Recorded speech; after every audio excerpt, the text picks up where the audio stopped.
कुरुक्षेत्र की रणभूमि में अर्जुन का धनुष हाथ से गिर गया। वह बोला, हे कृष्ण, मैं युद्ध नहीं कर सकता। तब श्री कृष्ण मुस्कुराए और शुरू हुई भगवत गीता की अमर कथा। अध्याय 1। अर्जुन विषाद योग। अर्जुन भ्रम और मोह में था। शोक निर्णय को कमजोर कर देता है। अध्याय 2। सांख्य योग। कृष्ण बोले, आत्मा अमर है, शरीर नश्वर, कर्तव्य से भागना समाधान नहीं। अध्याय 3। कर्म योग। कर्म करो, फल की चिंता छोड़ दो, कर्तव्य ही धर्म है। अध्याय 4। ज्ञान कर्म संन्यास। योग ज्ञान से कर्म शुद्ध होता है, सही ज्ञान जीवन बदल देता है। अध्याय 5। कर्म संन्यास योग त्याग का अर्थ। कर्म छोड़ना नहीं, अहंकार छोड़ना है। अध्याय 6। ध्यान योग। मन को वश में करो, अशांत मन सबसे बड़ा शत्रु है। अध्याय 7।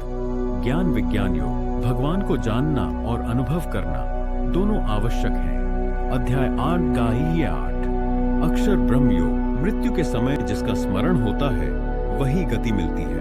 अध्याय 9। राज विद्या योग। भक्ति सबसे सरल मार्ग है। सच्चे मन से किया गया समर्पण कभी व्यर्थ नहीं जाता। अध्याय 10।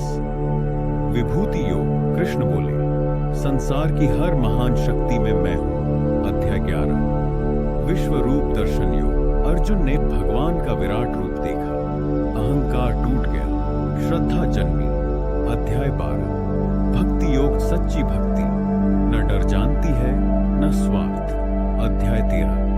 क्षेत्र क्षेत्रज्ञ योग। शरीर क्षेत्र है, आत्मा ज्ञाता, खुद को पहचानो। अध्याय 14। गुणत्रय विभाग योग। सत्व, रज, तम 3 गुण मनुष्य को बांधते हैं, इनसे ऊपर उठो। अध्याय 15। पुरुषोत्तम योग। भगवान ही परम सत्य है, उनसे जुड़ना ही मोक्ष है। अध्याय 16। दैवासुर संपद विभाग योग। अच्छे गुण मनुष्य को ऊपर उठाते हैं, अहंकार पतन का कारण बनता है। अध्याय 17।